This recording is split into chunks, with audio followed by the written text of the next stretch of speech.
TikTok na meatiest say so dey abeto so pekunu TikTok wo pekunu me bra wonte ho hwe mate from Monday no nyina ida ho yes me ye single me mark affair me say me ye single entino and I'm say a lot of men think say Ghanaian men think say I'm still married enti me ye single entino I am ready, even though I'm a mother, but I am ready to mingle until me kemema. Can you imagine? She said, "Send your baby adako, obiba sorry anapa." And me said, "Say no, offense saying wave no media wave na yet say sabi obi sorry no nya Android phone na oti." But me ko na let you say the mommy caption e dey my head. Kuna dey he ya itiro. Ebia me ko kuna apinkin siman so na chi baabi tiya ye bi so na chi baabi. I bi ko ti apata bi ase na nam se bi o wo Android phone nti. Oko social media na na o search no hu se sa girl we bi ye de na sem ba on so na ho so ne ebenya ye bread ya. Na wo super ni pasabe ni obata ni ma miensa. So no pana udi matam kan somebody for me wa ebi kwa na de beti na de me ma bedi kwa yenya nyaaye na susu no na ode kakra wo bedi enti na wasopa me na wase mi obi na wi ase koi enti ne bra me tu me kan sa me pekunu sabi nyankopon adum ni na hu mo bro kata me sunti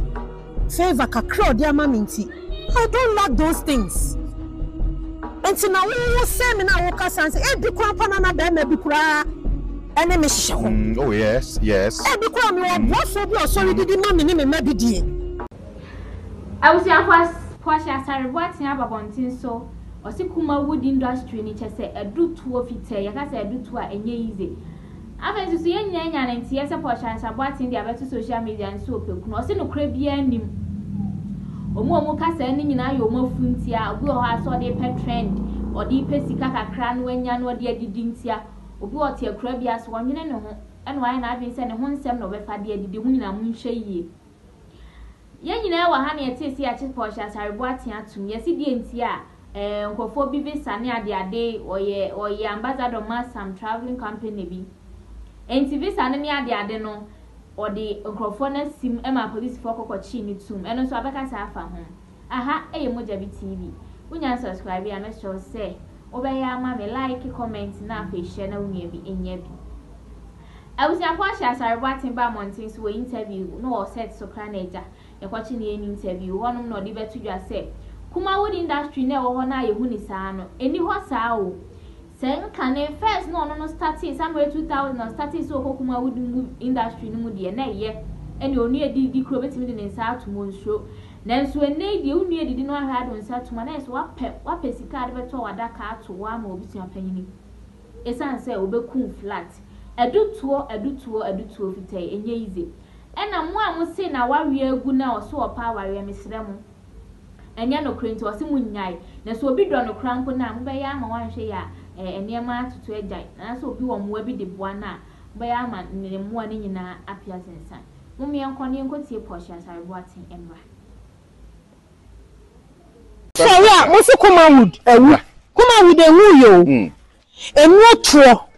say yan fa kunkunu ye refi say obi na boy ba asase so no de gift ni ma yen ye movie ni nyina nipa dodo ahina so ko Dondology school nipa dodo ahina o Lagos School of Performing Arts no mesro ye mu dodo ahina ko aja woni bobo gina ho se no adwene ne be se woni me nko abe koto ho a eti wode ma wakoma no mrafem kakra anya se won beka se maka asema hyewa no beto so nya akola se midi no ye bo me de masensen but bi ane ya sa be jaya temagu so na woka papa no krona na meka no yes no krona na meka me de minim ni se abra enkrofo bi be frafra ye mu a omo ne nam numsifo se bi menka se bible kwa se fa de ye kaza de ma kaza ne fa de ma eyama Caesar obi adi ni leni na momu no kura kwan ne de wanfa so na ofa baabi ensesa wo fa baabi ade ne da wanfa anto ho a eyi to hye wa wo mu ache time ben na wo hu say enuotuo na wo kan time ben yi aben na wo hwe mu hu say sa time na start here bra me call movie industry in year 2000 and I'm a sassy wow year 2000 no ya adwuma na ya de odokoro ye chese ya kwa me kai shoot my mother's heart ye nyina ya koda abo ankrom en kenkan so bi e ho baby dabi kura de na ye bo ankrom that time no ye ni sika de kwa dan hotel o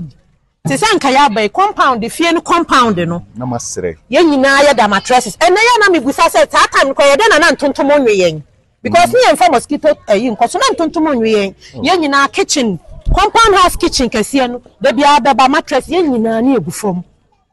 that time no na sa na ma ni woni nti ye di nuado obi adi ni yonko aduane ka me ba ye ya udi doko na ma beto na mde nsa atum me kai na say ni ye movie bi movie na me ye be 5-6 years ago because that time na me ba me second born after na ma won be 5 months I'm doing back setting so okay na me twa sa movie no na set ni so nyina na ya ne ma atia me so na me ni ti woni ni paneti wa na mu didie no say ni nyina na ya kwankere hey yes on se Porsche we si de okay usini ni foforo wonua foforo so ba wo me kura de be suwa man kura ye ma why say why you say you me body na dia wa same point ya me kakakra go ya no kura nyame ata so nim say no kura wo de ade be chu be hu nsem ebe ba nso so no kura de ya ba akopɛ dia me ka tia ni say wo na nam sa kwan no so no mu yes into omu nyai emwo wo nam kwan say ya nyina ya betimi aya ho nam ba ako ti say na first ni nyina ya ho nam ba ako na nyame hu ye mobo say Bible empanyifo si praye we ba ako ebu ka bo memu say ya nyina ya nante sa kwan na that time Miracle Films ya din ya shase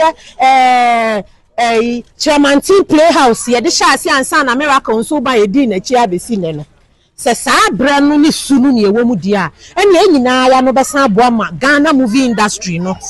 ye local sector na ebi mato ni din Kumawood ni me dia me mfua so because me nim say Kumawood ya tare ye ho nti me ka Kumawood me ka say ye na ye tree speaking movies no you know both languages no say ye nyina ye ka ye ho abom any impo English ones ni nyina na ehu ye ho say nyina ye Ghana movie industry na ya ma na gina to say there's elsewhere Nigeria ne other places there no yeah na sometimes me share senior Nigeria artists no wo hwe wo mo awards beat me ko share mo na de we mo ye girls ni bi kwa bom holidays ni ade hwe ni na eye makoma ya metia ni ma metia obisa me madam for movie industry ma me obi aye madam for ye share ye na mfofo ye mu tete a metuwe enti de me ka kwasia ni se nyame de wo de ni nanti a udu ade bia ni wonu ma yemfiri nyame a ebekwa kwasia wie yeda ye hu ni sa ne fa komakro odo na ye nyina ye nyate mama ye hu ye hu na ensatie nyina nyame bo no one day